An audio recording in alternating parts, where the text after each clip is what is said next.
FAWE, as President Gant said, is a Pan-African membership-based NGO that was founded in 1992, and it is 15 years old. It's a young girl, young teenager, but who's thriving. As you may probably know, it was born, well, you already know, it was born out of the vision and determination of 5 African women leaders who were compelled to act to reverse the dismal statistics of African education that were coming out in the 1990s. They set out to increase girls' education, girls' access to education, to improve the retention of girls in schools, and to enhance the quality of the education they received. According to UNESCO and UNICEF, over 20 million African girls were out of school in 1990. 40% of them had never set foot in school. And those of them who were lucky enough to have gone to school, out of those, a good 13% of them would drop out by 3rd or 4th grade. That was the picture of African education back in 1990. And this is despite the fact that research highly correlates girls' education and women's education with increased participation in the labor market, leading to increased productivity and GDP, increased income for families, improved maternal and child health, better educated offsprings, and a host of other socioeconomic benefits that I'll spare you. It is a fact also that no society can progress when half of its population is marginalized due to lack of knowledge and lack of access to skills to contribute to the development process. So FAWE founders could no longer continue to accept an education system that marginalized and wasted the potential of more than half of Africa's population. FAWE works through a growing network of 34 national chapters that act to influence policy, push for reform through advocacy, and also through demonstrative interventions. FAWE also works with communities to mobilize them at the local level to promote and facilitate girls' enrollments. We go into a community, we call all the leaders, all the members, parents, the girls themselves, the boys, talk to them about the importance of educating girls,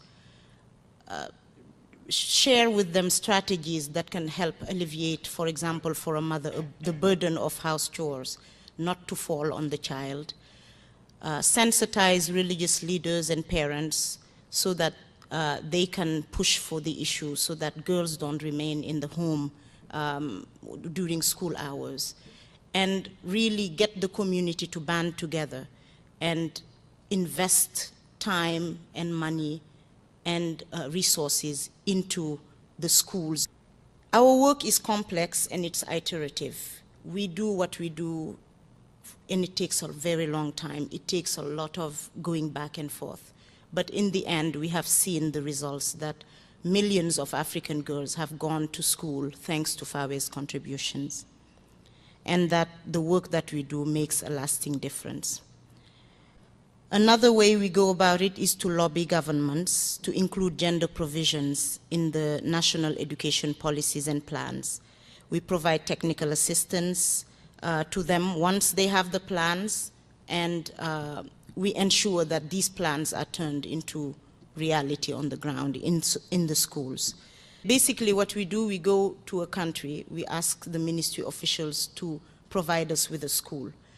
And we go from training the teachers to changing the physical environment of the school, to training the management of the school, and providing HIV/AIDS education, for example, sexual maturation skills for the girls, pushing them to take math, science, and technology courses.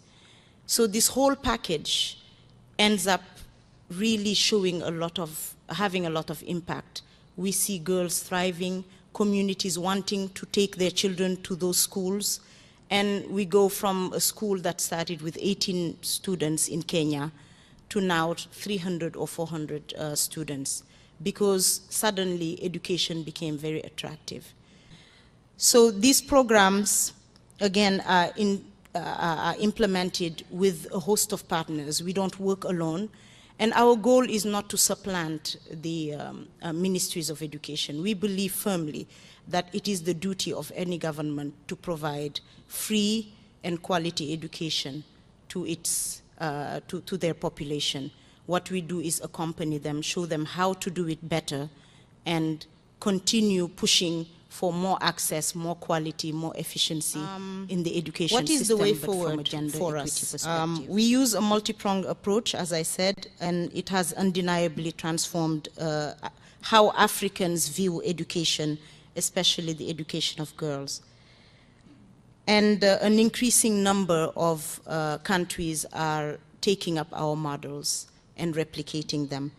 So at this point, we are at a stage where we want to convince even more governments, the 30-something governments that we are working in, and even the 52 governments that are in Africa, to mainstream these models so that we reach all the 20 million girls who are out there and not getting enough education.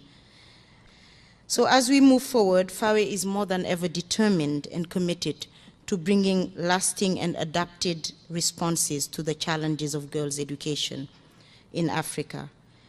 These challenges are enormous, but they are not unsurmountable. And we keep at it with the help of recognition such as the Kravis Prize in Leadership, with the help of all the partners we have around the world, in communities in Africa, in families. We believe that we will achieve this goal. Thank you.